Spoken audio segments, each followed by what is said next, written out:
Okay, I made it out. I've been looking at these side roads all day. I've been following along Route 66, and I've been thinking like, man, it would be fun to be over there. They all have been paved, and of course the one that I pick, the GPS is telling me to go this way, and it's a mud bath, and I got the car almost stuck. Thank God I didn't. So anyway, the car's wheels are still caked in mud. I'm gonna make sure everything's okay, but it definitely needs to clean off, and my feet are absolutely caked in mud. My pedals are caked in mud. Anyway, onward and on forth.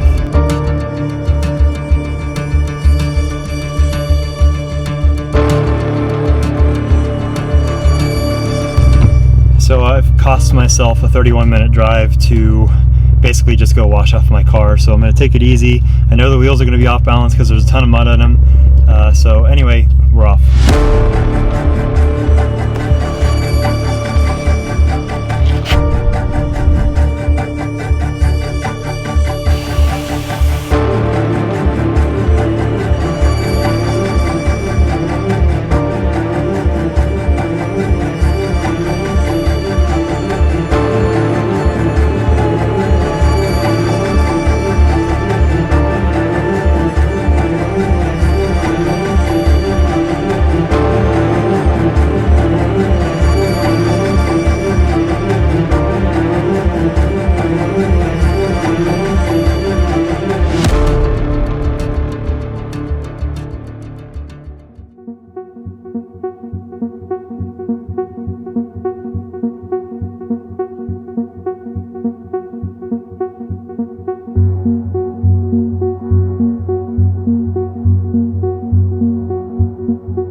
So I want to talk a little bit about what happened yesterday.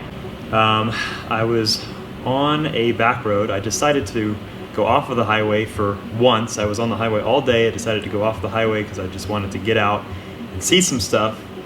And so I put Google Maps on avoid highways and started going down this off-road. And I turned the corner and there is a big just dirt road, and it just goes straight from pavement to dirt. And I was like, okay, well, quattro, let's do it. And I started going on the road, and it was not dirt. It was very, very thick clay mud. And I got my car pretty much beached, and I slowly had to pretty much ride the side of the mud, like in the ditch on the side on the left, basically ride that back down all the way to the road. The car was not damaged. There is a tiny little bit of marring on the paint. Yes, it did go through the wrap in one spot, but the other spot, thankfully the wrap saved the paint. But considering what I had to do, it wasn't too bad. Originally I was going to go to a state park and hang out there for the evening, but then I ended up having to go to the next closest town to clean the car, because what happens is all that clay and mud got into the wheels and threw the wheels completely off balance. I couldn't drive over 35 miles an hour. Actually, at one point I actually stopped. I think I stopped twice and grabbed the plastic bag and just started shoveling mud out of the wheels so I could actually drive it. So I got it drivable, I got it working so I could drive about 65 miles an hour without being jolted to death by the vibration, and made it to this small town. Now, I got to the small town and pulled into the car wash, and again, this is in Texas. Pulled into the car wash and just started hammering on my wheels with the pressure washer. Now, while I was sitting there pressure washing my car, another car pulls up, and think nothing of it, you know, and basically this kid gets out and he starts vacuuming out his car, and he just, you know, says hello to me. I say hi back, and yeah, I pulled the car out, started drying it, and noticed even more mud in the wheels, and so I pulled it back in, and I kind of explained my situation to him, and he was kind to me, and we started talking a little bit, and ended up, we actually went and got dinner together. His name was Jonathan, and he was extremely kind and helpful, and yeah, essentially what happened was we got dinner. I took him for a ride in the car. He said he had never been in something like that before, so that was really cool to be able to give him that experience. I ended up, after giving him that ride, going back to the car wash and getting more mud, and actually, thanks to him, I was able to get most of it out. We sat there for another 45 minutes just spraying underneath the car with a flashlight and the pressure washer, and I went to the car wash at least 3 times, and it's still not perfect. It just got so gunked up. So, but it's definitely drivable. So anyway, after that we went to the bar, a small bar in this little town in Texas. Hung out there for a little bit, and then he was kind enough to let me actually park out in front of his house and sleep in my car that night. So I had a kind of safe place to sleep. So anyway, next morning I got up early, got back on the road. Been driving pretty much all morning. I got some really cool pictures this morning. It's been kind of foggy and rainy, but made for a nice atmosphere for some photos on the way here. And right now I'm just kind of at this cool abandoned stone building somewhere in New Mexico. So I'm on my way to White Sands, and should be there in the next couple hours.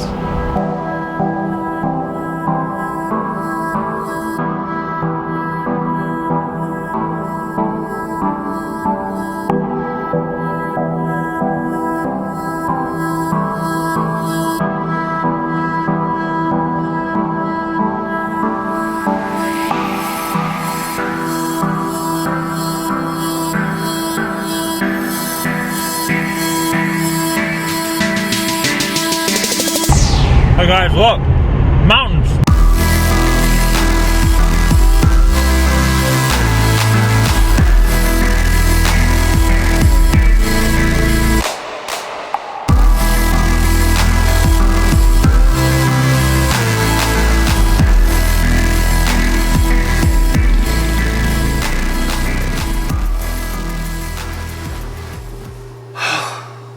It has been a long day.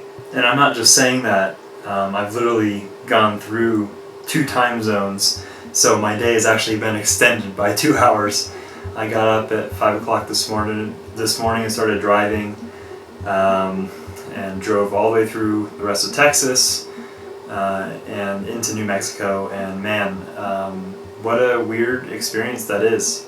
You're pretty much on, at least the route that I took, because I didn't take the highway, pretty much on this long straight road, basically for just hundreds of miles. It's trains and cattle yards and processing plants. It's really disgusting, and honestly when you get out of the car anywhere, all you smell is cattle. Kind of terrifying to see. I unfortunately didn't really get any video of the cattle.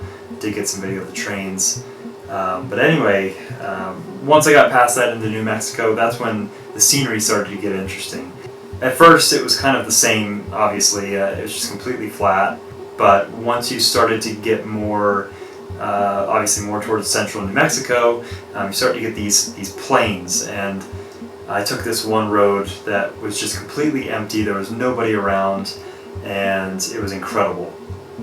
Every which direction that you look, it's just endless rolling hills, and they're all brown. I mean, which is something I'm not used to, being from Florida and being growing up in Virginia. I'm used to seeing these mountains with lush green trees, and it's just dry. And that's another thing I notice is, man, you get dehydrated out there so fast. You don't realize. I don't realize, of course, being from Florida, you know, how much the air actually hydrates you. But when you're out there in the desert, it just takes it out of you really quick.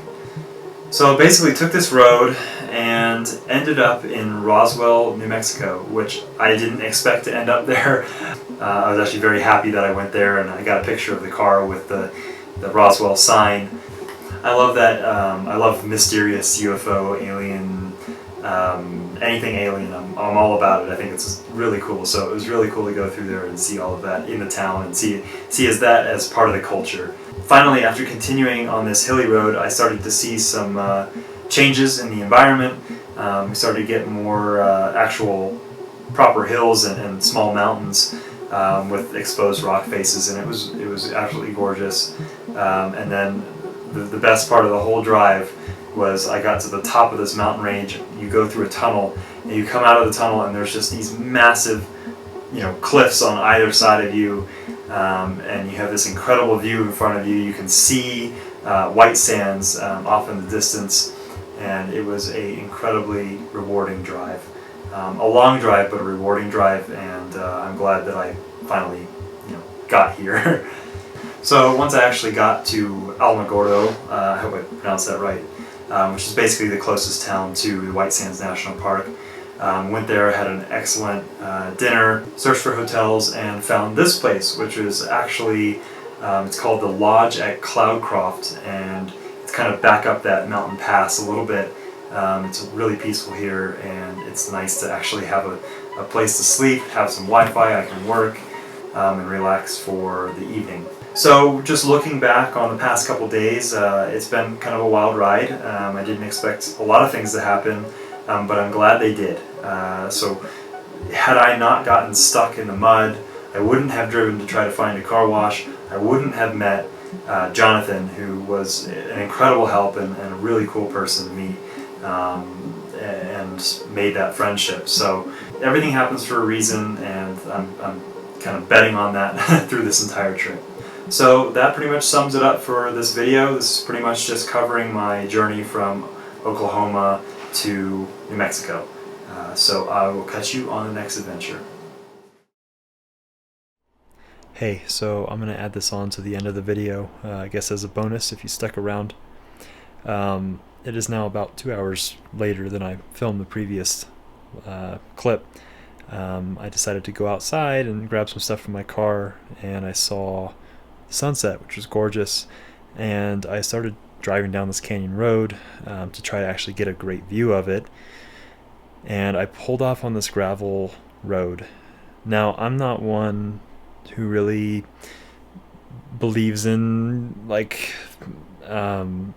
paranormal stuff. I'm a pretty down-to-earth person, but I had some insane deja vu. I mean, something I've never experienced before. I drove over top of this gravel road to where I could see the sunset, and as soon as I drove up there, I remembered it happening.